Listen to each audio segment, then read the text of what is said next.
Hey guys, Curtis here, tip of the day 18. Today we're going to expand on what we talked about yesterday. I'm going to give you a fun drill you can practice that's going to help you use the key ball and the ball to get there. Recognize that little triangle and how you can practice this, and this is going to really help you finish 8-ball games. Your win percentage should increase quite a bit if you can just stick with this. And I'm going to also, while I'm going to do a few racks, I'm going to show you the drill, and I'll show you the thought process behind what I'm doing. But also, if you're going to hear me talk through the different pre-shot routine, following through, staying down, all of these things and all of the tips, they're very important. And this is how you create good habits, is by not getting lazy when you're doing these drills that require you to follow through, stay down, use natural position. All of the principles come together in a run-out situation. So here's how you can practice. You start with 3 strikes on the 8-ball. Doesn't matter if you're a great player, an intermediate player, you're going to start with this. It's a good warm-up, and once you run a rack, then you can add a ball. Then you'll add a ball, right up to 7s and out, which would be the max you would ever have. If you can teach yourself, whenever the other guy makes a mistake and you got an open table, that's when you're going to start to really win a lot of games. Ear-rowing will come, and that is important. But being able to run out when the other guy has pushed most of his balls off the table, and now it's your turn in 8-ball, being able to do that at a very high percentage will win you more games than any other skill in 8-ball. So what we're going to do here, let's try and hit this straight on, not hard. It's not a break shot. It's just a straight on shot. We're going to practice it. We're going to try and not hit right or left. That's the goal. So you can learn from this. I'm following through. So I hit to the left, so I would have to make that slight adjustment on the next one. An ideal situation is it doesn't come right or left. That one I would have to adjust slightly. So here's the important thing about this drill. Because there's no solids in the way, there's going to be many situations where you could play a number of patterns and it would work. The key is to pick one, stick with it, and finish the game. In this situation, the big thing is you wouldn't want this to be your key ball. Because if the 9's your key ball, then you'd have to play shape on to the 8. You want a key ball to where if you make it, you already have shape. Remember that principle. So which ball gets me there easiest? Obviously, if I'm on here, I can be on here, and I can be here. You wouldn't choose this to get to here, it's too difficult. So what we want to do is, we've established that's our key ball. If I get anywhere around here, I'm good. So how do I do that?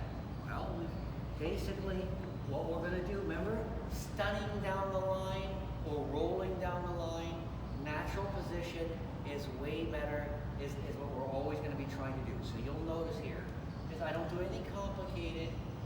I just stun down the line. There's a number of ways you can do this, but you pick one. I'm just going to stun right down the line, so I know if I bump that rail, we talked about that in the video, I'm going down the line towards the 12, which means I've got a ton of margin for error. My speed does not have to be great. See, I'm good, I'm good, I'm good, I'm good, I'm good, right? So now, here in this case, we don't want to, I would have liked to have a little angle so we could stun out. I'm a little straighter in life, so I'm going to have to draw back, but not a lot. Still pretty good. So what we do is we visualize where we want to be, commit to the shot, and all I'm going to do is stay perfectly still until the cue ball comes back to where I want it to. That's key. We're building good habits. Cue ball, stay still. Same idea. I step out of the box. What do I want to do? I want to make this stun back out to here. No right, no left. Don't need it. You're just making the shot more complicated. You're just stunning down the tangent line. There's a little bit of angle back towards the 8. So what do? I stay perfectly still and follow through.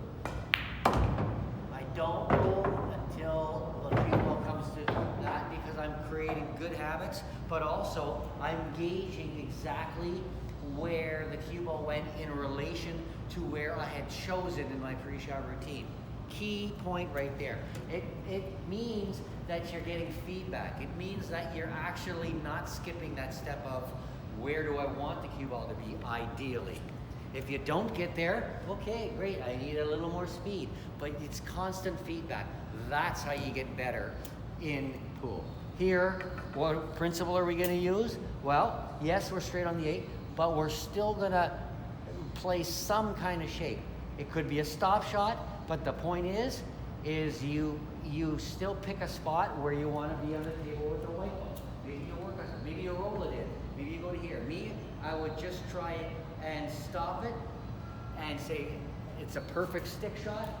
I follow through and I don't move until the cue ball has completely come to a stop.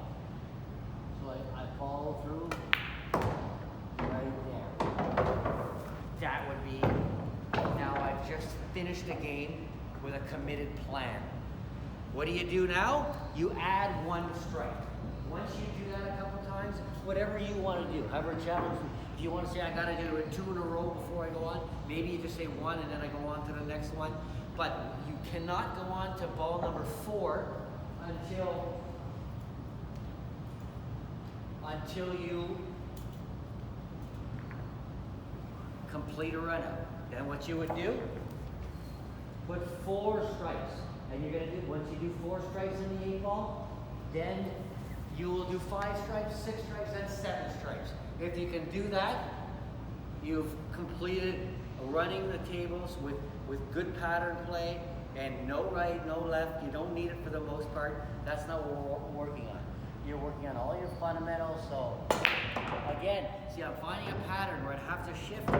My natural inclination, which I know better, is to always be pulled to that direction. So I have to really line up a little more correctly, which would be this way for me to not get the cue ball to go there. If you make a ball, this is important. If we make a ball, we spot it wherever you want to. Let's say here, doesn't matter. But we are trying to run we're trying to recognize the patterns. Incidentally, if there would be something where the balls were tied up, you would just move it a bit because this is a run out exercise. It's about finishing. So what we do, again, we pick the key ball. What I like here personally, I think it doesn't really matter, but all of these, the only one I wouldn't pick is this one. I like to get rid of that one quick because it doesn't go into here. So for me personally, what I would do is this is my key ball, and this is the ball that gets me there. I see that little triangle. That's the most important part, is establishing it. Once I've established it, then it's about how do I use, whether it's 2, 3, or 4 balls later on to get to that little run out. Sometimes it'll be you when there's more balls on the table, like solids, you definitely don't want to choose certain ones. But in this case, where you got some options, just commit to one pattern and go for it and try and make it easy. In this case, I'm not gonna run it out because it's just, I want the video to stay not long. So, but you get the point of, I would say now I've visually understood that I just need this, and I'm out. You could do it another way. So I commit to now, what would be simple? Well, stop this, then I would stun over here and out. And you noticed that I just did a stop, a stun, a stop, and a stop. Very doable for many, many skill levels, but are you keeping it simple? Are you committing to that plan?